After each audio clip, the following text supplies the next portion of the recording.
Hello, I'm Oh Eun-young, teacher at Seoul Mogyok Elementary School.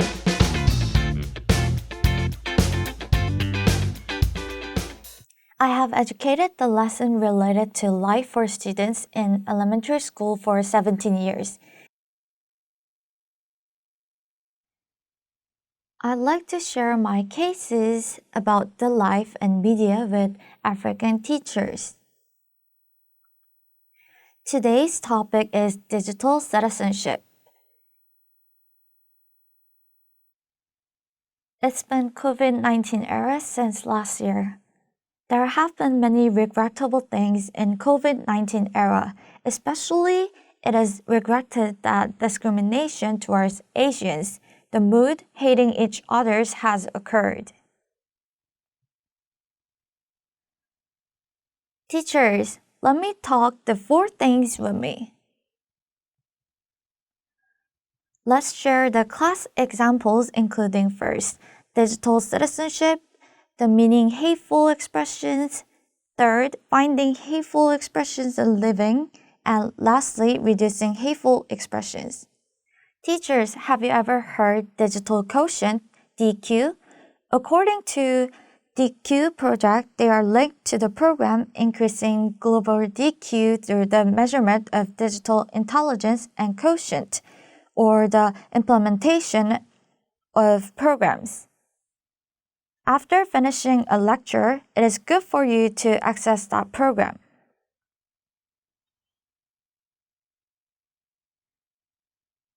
Next, let me examine the meaning of the digital citizenship as I told you in early stage.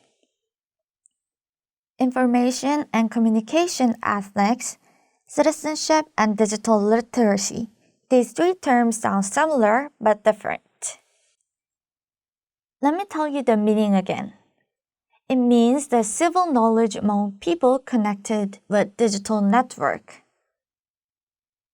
It means the quality required to the citizen in the course, how digital resources produce, share, and use.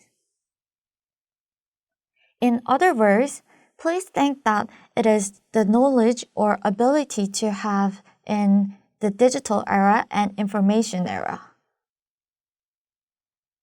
Next, today's topic, what does hateful expression mean? This is the meaning from the dictionary. It means discriminating social minority, a weak person and groups, or treating offensively them. It means many kinds of expressions including languages and texts related to such behaviors. It is useful to start the class by sharing the experiences about the hateful expressions with your students. I examined the expressions of Korean elementary students. As a result, I could see many offensive expressions, 줄이니, 잼민이, 짱깨, 맘충, 김치녀, 김여사, and 초딩 demeaning themselves. In Korean society, it is regretted that chung, which is Chinese letter meaning worm, is used to be sarcastic to others. Are there any similar hateful expressions in African culture? I'm really wondering it. As such international hatred movement gets more serious and serious, the research related to it increases. Therefore, let me share the result, the pyramid of hatred with you. If you look into terminologies from the bottom, prejudice, hateful expression, discrimination, or hatred crime to mass slaughter, they themselves are so terrible and they sound horrible. Teachers ourselves pay attention to these issues, not to make such movement enlarged, and it's time to conduct prevention education to students. When sharing experiences about hateful expressions with students, these sentences are so useful. It's good to make students introspect whether they frequently use hateful expressions or not, and then make them think of the reason. As a result of talking to students, the students decide which it is okay to use those words a little, accepted the freedom of expression, and paid attention to it. The students decide which it's not okay to use those words, claim that even though they feel bad, they should not use those and that it can socially be the big problem.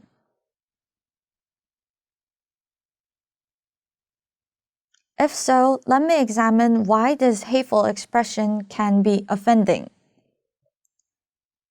The issue is that these problems usually proceed to social minority. Please think with your students whether we continue to use hateful expressions to socially the weak. If we ourselves hear hateful expressions with our ears, we feel so fearful, excluded, or helpless. Further, it causes suicidal impulse, depression, and panic disorder. As the risk to be blamed by others, whatever I do gets higher. It is difficult to maintain daily life.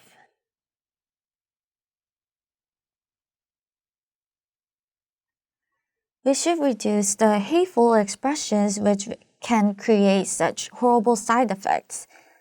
Let me introduce the episode that was so useful when I worked with my students. No kid zone has appeared all over the world not to make children enter. What do you think of it? You can approach this in the view of discrimination and hatred. If you enter any shop, some owners publish a slogan, "We don't accept children." If so, why does this movement that they don't accept children occur?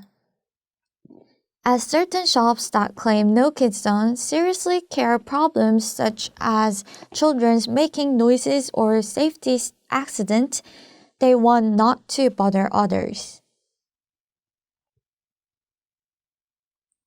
However, if you think about it one more time, it is noteworthy that children cannot enter a certain space at all, which conflicts with people's right to equality and freedom.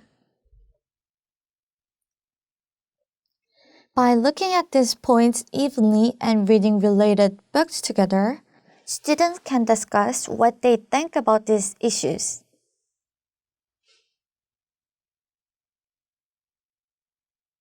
For a society where everyone is respected, we should make a habit of respecting, caring for, and being careful with other people's mind, regardless of gender, age, disability, race, country of origin, appearance, taste, religion, etc. Now, this is an example of finding hateful expressions in life. Our children and adults themselves can find hateful expressions in various lives. You can find a variety of movies, dramas, song lyrics, etc. on TV.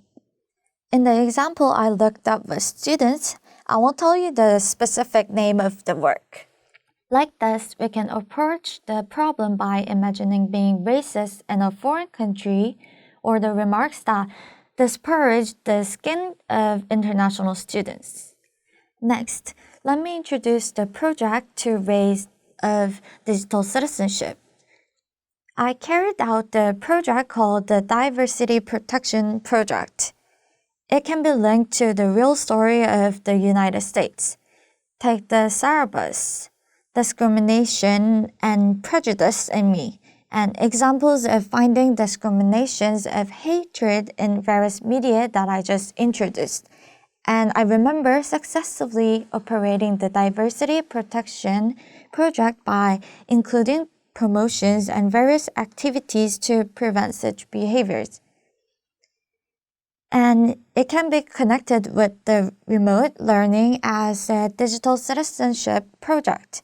Due to COVID-19, the remote learning increased, and on-off class length going to school in the classroom happened a lot. This time, I could excitingly, meaningfully deploy various activities with my students using the remote resources. We are each other's fans, making resistance expressions and making the image of the promotion materials. This is the next. Let me show you more examples linked with offline education in the classroom. The students can make the works with images, but they can fully make the works using color pencils or markers by drawing by themselves. We produced promotional materials for students linked to hateful expressions. Let's be careful if verbal expressions, or we expressed it in posters in conjunction with the school's own event, Good Word Contest. We expressed it in a slogan for the students that meaningful activities in connection with video production, which is an online activity. If so, how can we do activities to drive out hateful expression? To begin with, we should announce the verbal importance. We have to announce that the words that people don't use lose their power, and the importance of the words that will be forgotten soon. What should I do if I heard others use the hateful expression? You should express you don't like it. It's a hate expression. Expressing your expressions accurately, saying don't use it, and changing the expression itself to other opposing expressions and substitutes with students. And although it didn't come out as a term here, if there are hateful expressions on YouTube, movies, and dramas that I'm watching, I'll let the writer know. You can make efforts to reduce hateful expressions by leaving suggestions on the bulletin board or making active movements. This is the next activity. I could organize my resolutions with the students in one sentence as follows. By writing a declaration on their own, I'm going to introduce you as I can internalize my determination not to use hateful expressions. This is the last one. In addition to hateful expressions, I would like to introduce students' participation as the way to upgrade digital citizenship one step further. As people's interest in communication and caring has increased, their willingness to participate has also increased. Thank you. Thanks to you. Do you know the challenge? In Korea, the challenge was very popular, thanks to the nurses staying. Thanks to the medical staff, I was able to spend today safely. Even in Africa, it is good to be online or offline with enough gratitude to people around you. Why don't you come up with a challenge to foster citizenship? I tried to resist critically by looking at the fairy tales, cartoons, and lyrics that I mentioned earlier with a critical perspective. And I introduced the activities in terms of participating in actual making. It was a variety of media criticism. I would like to introduce the last activities I did in the second semester of the year at the school where I work. When I had executive training at school, I once carried out online self-governing activities through the frameworks of Jamboard. At this time, I actually observed what I wanted to change and suggest at our school with students, discussed and expressed it on a Jamboard tool, and actively became the owner of this school. I remember that some of the successful ideas from the campaign were actually movements to change schools, so I was proud of it with a sense of accomplishment. Now, teachers, my part today was one more step in digital citizenship. But there is a part I didn't share enough due to the time limit. So I'd like to tell you to fill in with the teacher's outstanding competencies. If you think about sharing the contents with me, after this time, I recommend considering the way of hateful expression protection movement education that you want to do with your students. Second, it is good to connect how to do the social participation class with the subject or with class management, humanity guidance. I recommend you try this kind of design. I would like to support the eternal development of African teachers and comrades with the same dream that fosters digital citizenship internationally. Thank you for listening so far.